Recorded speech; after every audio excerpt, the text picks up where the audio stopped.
post-playing career, do you feel like you've got a rush to get, like, to use what you did as a player and the notoriety you got as a player to make your sort of investing in professional life as a launching pad? No, not necessarily. I think that, for me, I think the most important thing has been, like, to sit back and listen, and be a listener.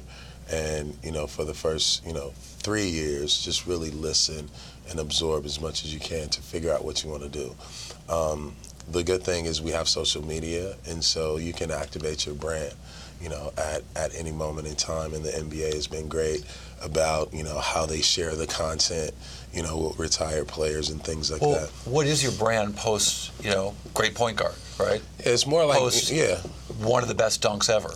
For me, it's it's me and it's me and my boys and my family. What you'll see on my social, but it's all of the business that I'm doing, the production.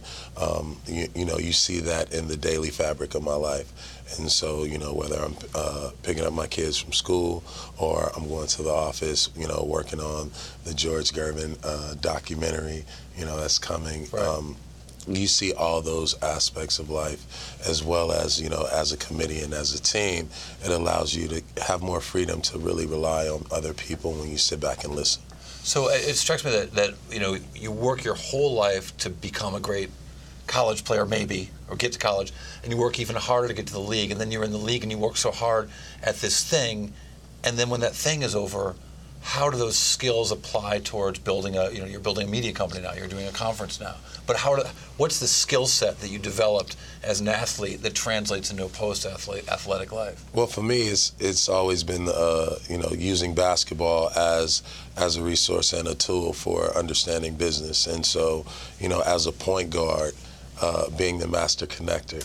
So I think that that is my skill. I listen, I learn from people, and I'm always trying to, partner the right company, partner the right brand, or, celebrity with the right company.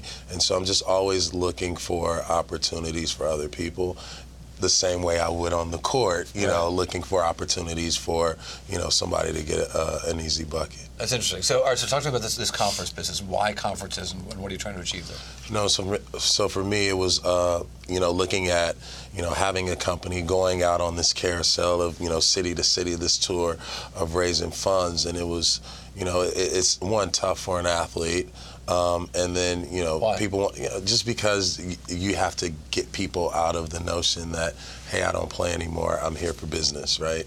And so having this big summit, it was an opportunity to showcase athletes, creatives, musicians, the people that we don't normally listen to, give them a platform to speak about their wins, their successes in the business and ancillary businesses that they have.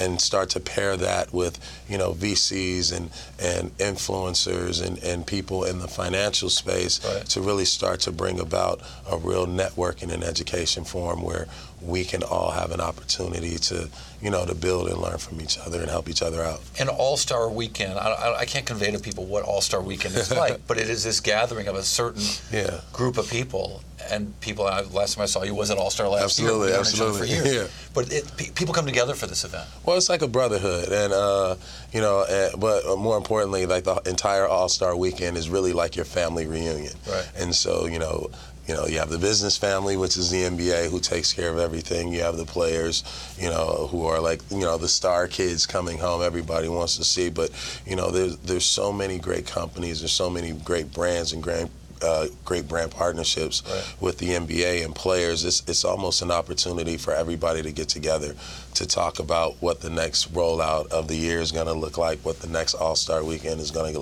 look like, and also an opportunity to just let your guard down and have fun. It also seems like an opportunity for you to make the right connections, to make the right kind of investments that you want to make. But what are the investments you want to make just as for return? Yeah, for me, I look at, my content studio, Slick Sports, Lifestyle, and Culture, and really looking at, young production companies, young kids that have channels and platforms and talent, in this new digital space, and really bring about, a kind of curated format that allows, talent, athletes, and people like that to do documentaries, short form content, and really So really from a studio setting. Yeah, really from a studio setting, but looking at the culture, looking at, all the elements of what big corporations are trying to do, when they dive into sneakers or when they dive into fashion. It's like really let the fashion and let the players and let the talent,